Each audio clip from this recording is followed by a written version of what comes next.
This video sponsored by SBO Digital Marketing. Join SBO Digital Marketing work from home opportunity. Mobile based part-time job. Perfect for students and homemakers. More details, send your name and qualification to 9994104160. இப்ப நாத்துக்கு பெரிய தப்பு தினம் 300 ரூபாய் சம்பாதிக்க அரிய வாய்ப்பு. Instagram, Facebook பயன்படுத்த தெரிந்தால் போதும் content post and content publishing மூலமா தினம் 300 ரூபாய் சம்பாதிக்கலாம். இந்த வேலை செய்ய 5 நிமிடம் போதும். Work training support, group communication support, all language customer live chat support, முக்கியமா சொந்தமா ஒரு பிசினஸ் ஸ்டார்ட் பண்ற அளவுக்கு உங்களால கற்றுக்கொள்ளவும் முடியும், சம்பாதிக்கவும் முடியும். இந்த வேலை வாய்ப்பு வழங்குவது 5 வருடத்திற்கு மேல ரன் ஆகிட்டு இருக்க நம்ம தமிழ்நாட்டு company school of business organisation private limited. மேலும் விவரங்களுக்கு டிஸ்கிரிப்ஷன்ல கொடுத்திருக்க நம்பருக்கு வாட்ஸ்அப் பண்ணுங்க. கடந்த செவ்வாயில் ஒரு காலத்தில் பறந்த கடல் இருந்ததற்கான புதிய ஆதாரம் கிடைத்துள்ளது. உயிர்கள் இருந்தனவா? செவ்வாயின் மீது நாம் அனுப்பிய விண்கலங்கள் பழங்கால நதிப்படுக்கைகள், நீர் அரித்த பாறைகளின் தடயங்களை மட்டுமே தந்து வந்தன. இது செவ்வாயில் தண்ணீர் இருந்தது என்ற சந்தேகத்தை வலுப்படுத்தியது.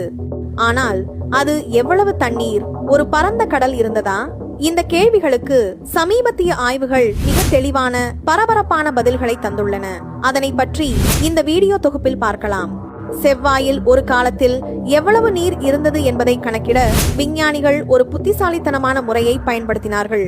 அதுதான் டியூட்டீரியம் என்ற தனிமம் பற்றிய ஆய்வு. சாதாரண நீர் 2 ஹைட்ரஜன் அணுக்களும் ஒரு ஆக்சிஜன் அணுவும் கொண்டது. கனநீர் ஹைட்ரஜனின் கனமான வடிவமான டியூட்டீரியம் என்ற ஐசோடோப்பை கொண்டது. நாசாவின் காடர்ட் ஸ்பேஸ் பிளைட் சென்டர் சுமார் 6 ஆண்டுகள் செவ்வாயின் வளிமண்டலத்தை ஆய்வு செய்தது.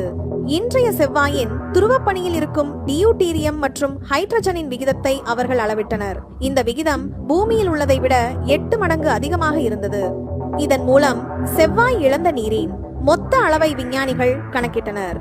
செவ்வாயில் ஒரு காலத்தில் கிரகத்தின் முழு மேற்பரப்பையும் சுமார் 450 அடி ஆழத்திற்கு மூழ்கடிக்கும் அளவுக்கு நீர் இருந்திருக்க வேண்டும்.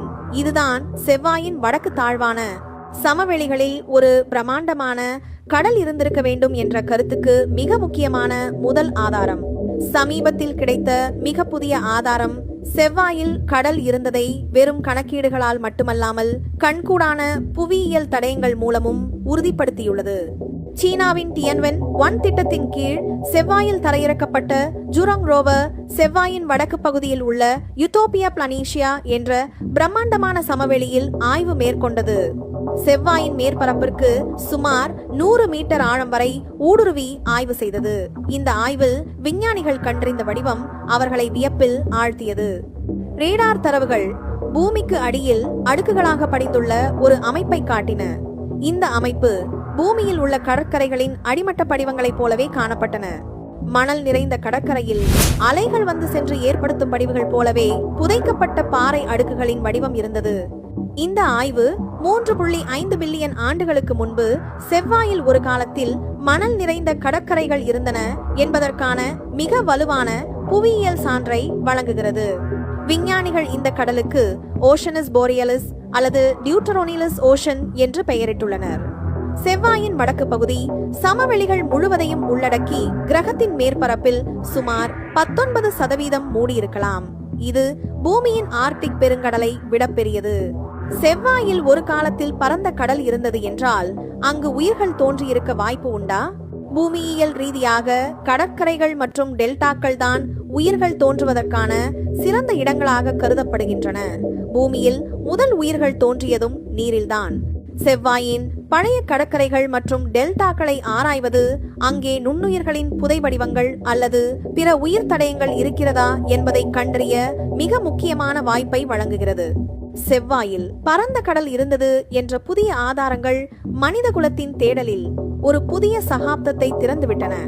இந்த கண்டுபிடிப்பு வெறும் புவியியல் பற்றியது மட்டுமல்ல. இந்த மாபெரும் கடல் பல மில்லியன் ஆண்டுகள் நீடித்திருந்தால் அங்கே உயிர்கள் தோன்றி வாழ போதுமான வாய்ப்பு இருந்திருக்கும்.